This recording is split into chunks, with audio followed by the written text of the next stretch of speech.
Bossing, good morning. Yan, anong araw ngayon? Miyerkules. Yan, Miyerkules. Meron tayong customer from Banlik. Yan.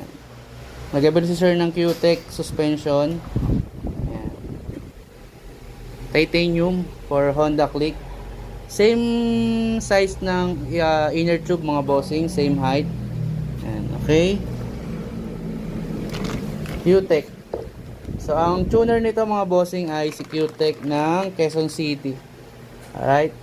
Yan. So, dito sa Laguna ay tayo pa lang yung meron nito. Tayo pa lang yung binigyan ni Q-Tech ng Q-Tech suspension. Yan. Napakamura, budget meal, pero sasabay sa forma tsaka sa quality. Dahil si Q-Tech mismo yung nagtutune nito. Alright. Yan. So, available, hindi lang natin available for Aerox kasi naubos agad yung for Aerox.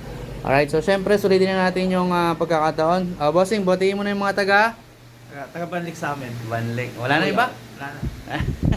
Ang tipid naman. Alright, so sa mga gusto mag-avail ng Q-Tech, pwede kayo mag-message sa amin, pwede lalamove, or pwede kayo rumekta dito. Alright? COD naman kapag kalalamove COD mga boss. Alright? Around Manila, Laguna, Cavite, Batangas. Okay? Thank you.